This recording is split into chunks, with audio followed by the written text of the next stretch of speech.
First, I always like to thank God for giving me the talent that I've been blessed to have. And this talent that I have, I've learned that this is a good way to communicate messages to people. By communicating the messages from my life experiences, I share with people perhaps going through similar experiences to understand that there's always possibilities. And if you still have your faith and trust in yourself and the support of others, you can do some great things. My art, when I did start, it was very, very young. I was noticed as a young art prodigy that became pretty known in the area that I grew up in, which is pretty much Manassas, Prince William County, Gainesville, which is now the Gateway area. And going to the next level through training, personal tutors, mentors, I started getting noticed and awarded as, I would say the earliest around 7, 10, and I won a very prestigious award for my not only visual art, but my writing abilities as well. I wanted to illustrate, to go and tell stories such as through the graphic novel comic book form, and also children's stories, because I do feel like giving back to the youth is important. So I try to mentor through my art and try to educate people to what we are going through in these times and perhaps even future times. I believe my art has a prophetic power to actually show better days through the work and also remind people where we came from.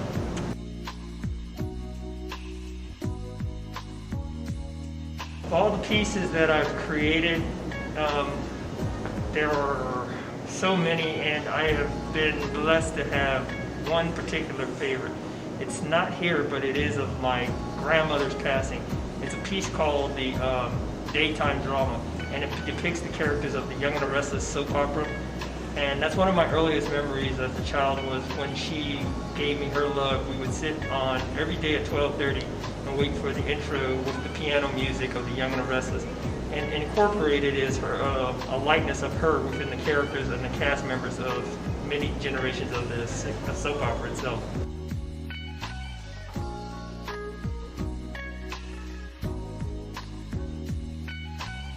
I like to be known as an artist that is black, but not just a black artist. I want to be more open to different groups and diversity so that I can reach all groups, not just the black community, but bring people together in unity and love under God's graces. So hopefully I can still maintain my heritage within my art, but also reach others as well.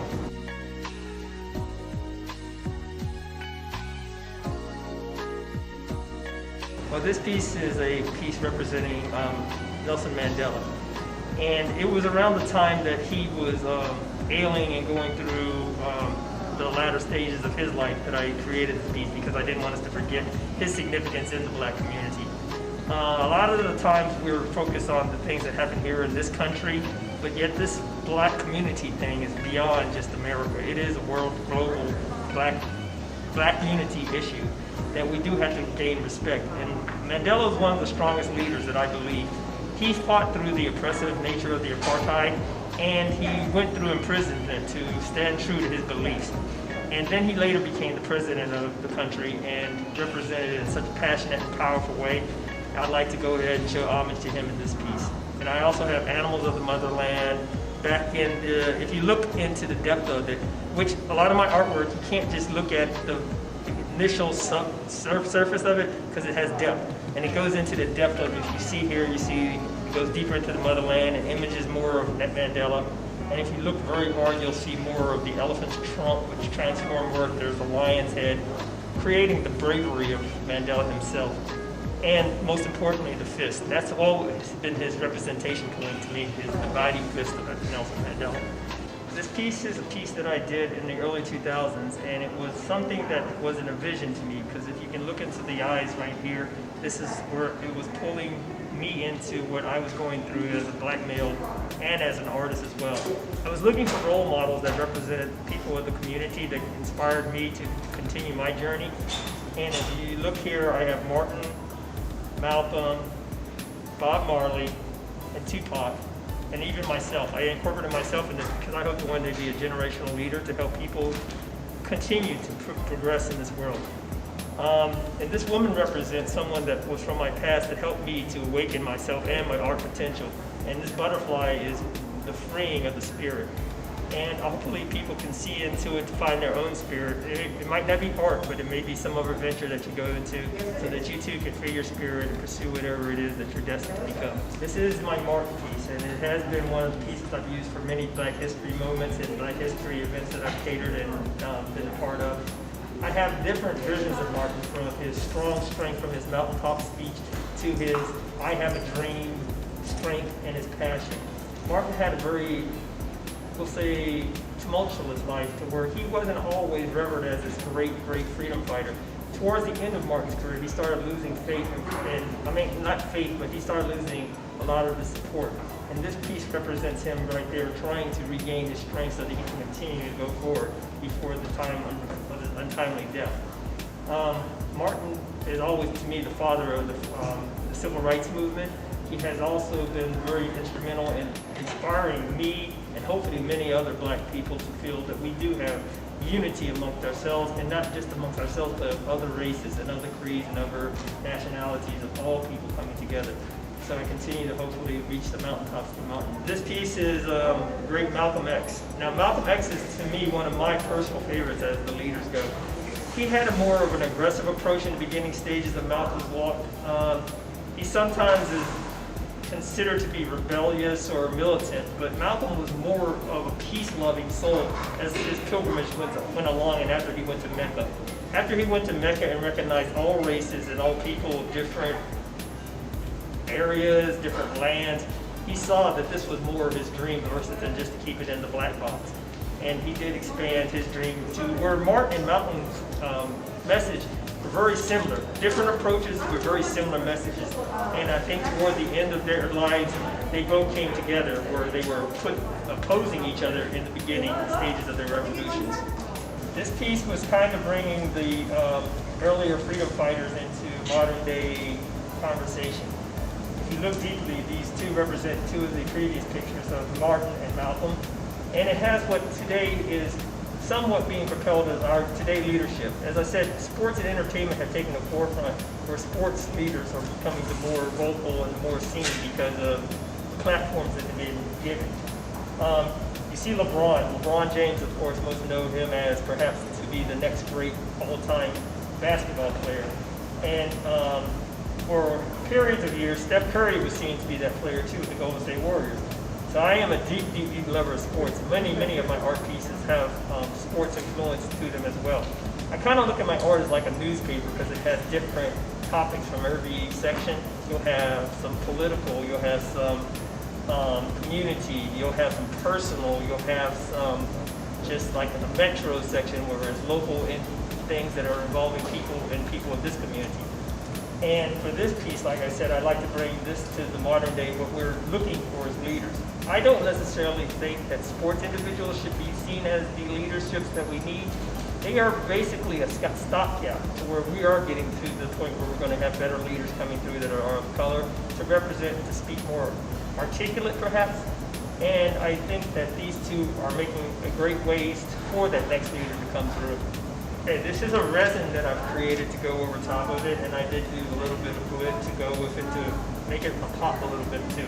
That's why the older pieces are real raw, for they do represent an older generation, something that's more of a standard. This is kind of creating a little bit more pop for pop culture because they have to have a little bit of pizzazz to keep their attention going. So again, I tried to create a little sparkle to this to grab the younger generation to go back into the old, to learn the history so that they can bring it back to today's times. Now this is a personal favorite of mine because it is of Tupac Shakur. And Tupac was one of my all-time favorite activists. I won't put him in the category as just a rapper, entertainer. But Tupac's message sometimes gets convoluted because he had that thug-like mentality that the media portrayed as dangerous or deviant. But Tupac really was trying to uprise the black community with songs like Dear Mama and Brenda Had a Baby, talking about the plights of the black community when nobody was looking at them, and trying to uprise to get upward mobility and to gain some kind of capital so that they could go further with the struggle that we were going through. Unfortunately, Tupac did get pulled too far into living the thug life that he created, and it took his life as well. And I do homage to Tupac because his words still inspire me to this day. Not necessarily the thug-like mentality, but just the words of keep your head up and love of the community and love of who you are. This one represents the actor Chadwick Boseman. He was the character that was portrayed in the movie The Black Panther. Now, Chadwick was a phenomenal actor beyond The Black Panther, but the movie The Black Panther set all kinds of records in the box office with the numbers, and I thought the story was incredible because if you look beyond the special effects, there was depth of it to where there was a struggle between father and son and the loss of the male figure in the black community as well. So I looked at it more than just the exciting pow effects and everything, but a deep story of what was going on in the black community itself. Unfortunately, we lost Chadwick to cancer last year, as we did many others, and I pray for all those souls and more the families grieving for the losses that were lost over the last year and even beyond that. But it was one to be remembered and inspired others to continue in this generational struggle because he was breaking ground as an actor. One of my newer pieces that I just kind of finished up just for this whole exhibition. This is a new piece that I specifically created because I know a lot of people do love the Marvel characters, and the Black Panther was one also that as a kid I used to collect and read comic books. Comic books inspired me to continue my artwork as well. And as a young artist that was trying to find which avenue to go into, cartooning and comic books are very strong points. Hopefully when you see some of my other works that I'll be putting up later this month, you'll see more of my cartoon style. I wanted to portray a realistic approach for the first stage of this exhibition, and then go into the diversity of my other forms of artwork. And as I said, it's not just about the visual art, and if you ever look at my tag, it says more than, and it represents more than pretty pictures. It has depth, it has meaning, it has substance, it has a whole storyline of different avenues to go to, so I can express myself so that I can get my story out as well. It's so hard to say what's my favorite because I have so many favorites. And I put passion into everything I do, whether it's commission work or work that I do for exhibitions. But this is my all-time favorite athlete of Kobe Bryant. Kobe Bryant was another life that we lost in this past year due to very tragic situations. Him and his beautiful daughter were lost in the helicopter crash that was approximately a year ago last week. Kobe represented a different mentality. It was called the Mamba mentality, and Kobe's Mamba mentality made me also push my art to the highest levels through all forms of setbacks and all forms of things that basically made me want to, I won't say give up because I was never going to give up, maybe question what I was doing in pursuit of my art. I also like to thank Kobe for inspiring me to try to be the best. His passion for being the best basketball player puts me to put Kobe as my all-time great. He might not have reached quite the point where he could be considered over some of the other greats of all-time greats, but in my book, Kobe Bryant will always be the greatest basketball player of all time.